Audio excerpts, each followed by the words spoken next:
I've noticed an unusual trend happening in the world of PC gaming. Mobile games, gacha games, coming to PC. It sounds almost antithetical, almost oxymoronic, which is why it's time someone talked about it. But before that though, if you like this video or any other videos on my channel, please like, subscribe, and share with all of your friends. Spreading the good gospel helps me in the long run. And if you're looking for more content, be sure to check out Off the Console. It's a podcast started by me, Gardner Bryant, and Games Revealed. And of course, we talk about the latest gaming news and, well, actually not just gaming, but also multimedia as well. Feel free to check us out on YouTube in video form, or if you prefer an audio form, you can check us out on Apple Podcasts, Spotify, or wherever apps you use for your podcasts. Episodes typically release on Mondays.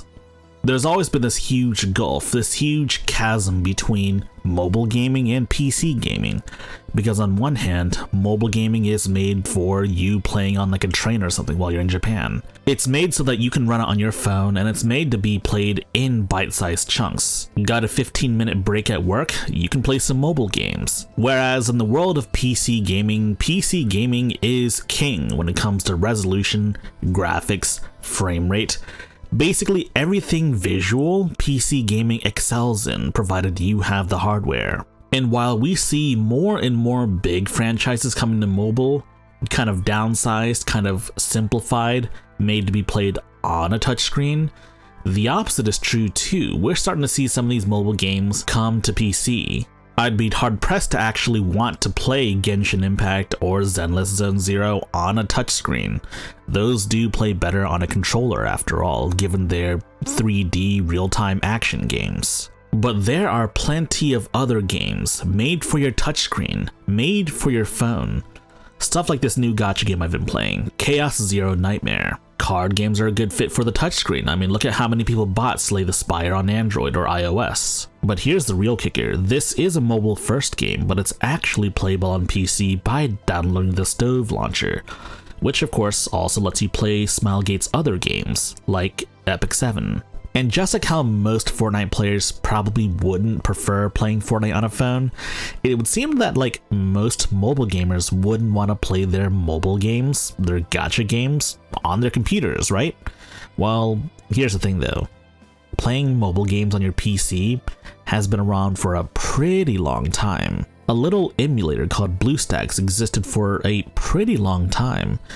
It essentially emulates Android on your device. People have been looking for a way to play Android games on your PC for a long time, which is why stuff like the Windows subsystem for Android used to exist. And it's also the reason why things like Waydroid is popular on Linux. In fact, one of my Steam Deck videos, how to run Android games through Waydroid on your Steam Deck, is pretty popular. So when did all of these developers start porting their games over to the PC? Well, I think it began with, of course, Genshin Impact and how popular it began. Now, Genshin Impact was not MiHoYo's first gacha game, far from it. It wasn't even the first PC port, but it was the first gacha game to explode the way it did. And then consequently, just about every mobile game that came after decided they needed to port their games over to PC as well. There are some exceptions though. First and foremost, anything Nintendo publishes, like Fire Emblem Heroes or the other Fire Emblem mobile game that like Shadow dropped that one day, that's obviously never come to PC. I think we can all agree on that. You'll find this less common with Japanese gacha games and more common with like Korean gachas, like Goddess of Victory Nike or Blue Archive, or even the aforementioned Chaos Zero Nightmare that I just played. It is a bit unusual though, because when you think of like the average PC gamer, like the average PC gamer stereotype, they gotta have the best graphics, the best resolution, best frame rate, best gameplay. It's gotta be like a hyper competitive game they can play with a keyboard and mouse, or like an RTS like StarCraft where there's like a million APM. But here's where things get a little interesting, because the PC gaming crowd is more diverse than you realize. Some PC gamers truly don't even have PCs capable of running AAA or even slightly older AAA games. So they're stuck playing games like visual novels or like RPG Maker games, or maybe even the occasional gacha game. You'd be surprised at how well some of these gacha games run on older hardware. And of course, you do have the people that spend thousands and thousands on their gaming PC to play the latest and greatest games at the highest frame rates and the highest resolution, all that good stuff. But then sometimes you have those same people spend that same amount of money to play games like RuneScape, old school RuneScape. I know someone that does that.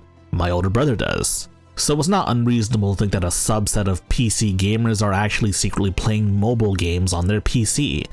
Heck, there's a lot of gacha-based YouTubers that do this, like Mtash, the former Destiny 2 content creator turned Genshin Impact creator.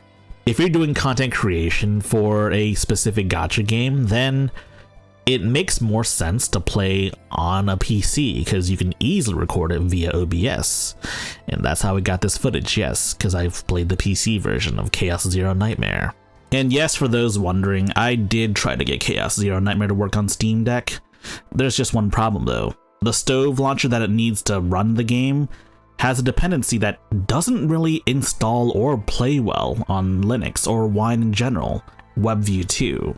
I've tried using Steam directly, I've tried using Lutris, and I've tried using Bottles, trying to get the WebView 2 dependency up and working on a Linux Wine environment. To no avail though.